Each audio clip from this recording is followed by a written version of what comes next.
it should be between a man and a man, and between a woman and a woman. Where do you stop? Where does it stop?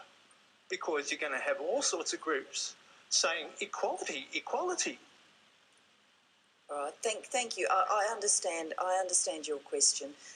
Look, you are raising an issue where I think there are different views in our community, and I think the views on both sides are very passionately and deeply held. And I think if we gave this forum now over to a discussion about same-sex marriage and went round the room, we'd hear different views in this room, and we'd hear people, very passionate and genuine about the views that they hold on both sides of the debate. As Prime Minister, I've wanted to recognise that there is that in the community, people who are in favour of changing the definition of marriage, people who believe as passionately as you do that the current definition of marriage as between a man and a woman should stay.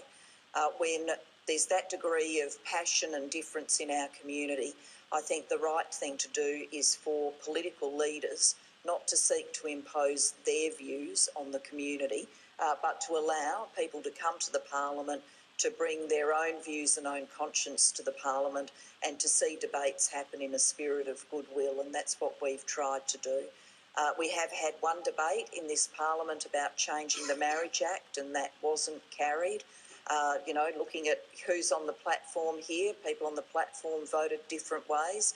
I didn't seek to impose my view on others, and I won't do that. I genuinely think it's a question of conscience. So that's the approach we take, the Labor Party takes, and that means in order to talk about these issues, you need to talk through with people individually what it is that's shaping their views. But thank you for raising that issue, and I know it is one that does genuinely concern people, and people want to have the discussion. So thank you very much. We'll come over here for a question. So I'll take, yes, the gentleman here. You've had your hand up a long time. Yes, you, sir. Just wait for the microphone and the staff member will hold that for you. My name is Danny Lim. I'm from Stratfield. Good evening, Prime Minister. So wonderful to see you. This is the first time I come to this meeting.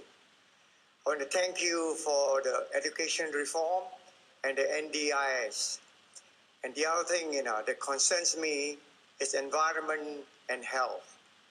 And Prime Minister, I wrote to you in 2nd of November 2011, and I have a copy of the thing to pass it to you. And since I haven't got any reply from you, and the other thing I want to say, Prime Minister, you can win this election. Thank you. Thank you. And the Labour Party must believe they can. Thank you. And Prime Minister, the main thing I want to tell you, have as many debates with Tony Abbott.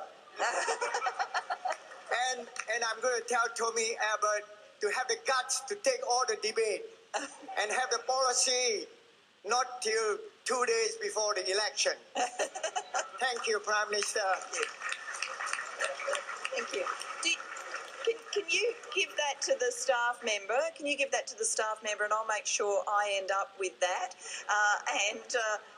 Look, I think I'm entitled to say for myself I'm pretty good at my correspondence, but if one's slipped through, I'm very sorry, and I'll have a look at that. And I do want to echo your sentiments that at the end of the day, elections should be about a choice.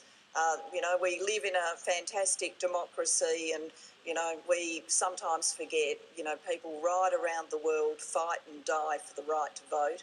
And here we are in Australia with that right to vote. It's such a precious thing. And with that precious thing, when you go and vote, you should have the opportunity to be choosing very clearly between two visions of the future, understand what both choices mean, and then make your democratic choice. And that does mean that on all sides of politics, people need to be clear and specific about what they stand for and what they would do. So I certainly appreciate your words. Thank you very much. I think I know what the question's going to be, but we will take one of the children at the front and then we'll move towards the back. I'm Emma from the electorate of Lindsay, and I'm just asking, what is the government doing in terms of research for type 1 diabetes, and why you're not matching Tony Abbott's promise for the $35 million for the clinical research network? Thank you. It's a bit related to the earlier question, which is when you make a promise, particularly a promise about money, in the budget environment we work in now, you've also got to be very clear where that money's coming from. And so we feel the need to do that. And when we've done big things like school funding reform and the NDIS, we've been very clear about where the money's coming from. But on the specifics of what we're doing on juvenile diabetes, and thank you, we see people advocating on juvenile diabetes almost every community cabinet, and we love it when we have kids in the house. So thank you for all of your advocacy. And I'll turn to the Minister for Health for some comments. Oh, thanks, Pam. And of course, I love meeting with kids as well. We've spent $107 million since 2007 on research into type 1 diabetes. We've done it because it's a condition that affects so many young Australians, and when we're talking about kids in particular, it's a very difficult condition to manage.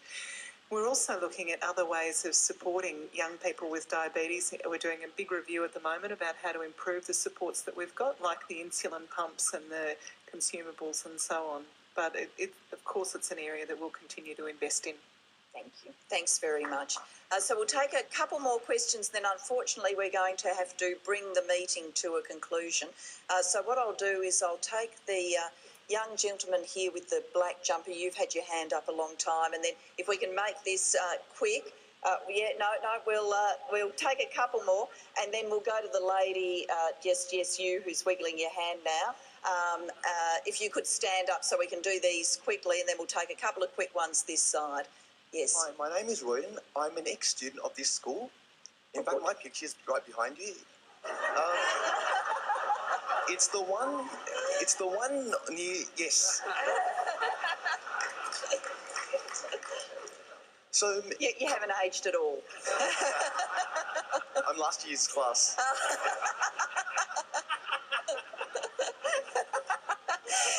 You know, one day you're going to come back to this school and you will have aged from that photo. I can tell you that for sure, because I get to go back to my high school a bit. Anyway. Yep. I'm a Christian, and I highly value the Christian community that this school and the Christian faith has provided me. Prime Minister, you profess no religious affiliation, so I would like to ask you, what do you base your decisions on, and what's the ethical basis in the way you make such decisions? Okay, that's a really good question, and I think you and I could have a profound and deep discussion about that. Unfortunately, the format of Community Cabinet isn't going to enable us to spend the many hours on these questions, but just a snapshot about me. I mean, we're a migrant family, we're Welsh migrants, we're Baptist. I grew up in the Baptist religion, and we were regular churchgoers, and, I was a regular youth group attender and all the rest of it. I used to very much enjoy my Bible studies, and I used to win prizes for catechism and things like that.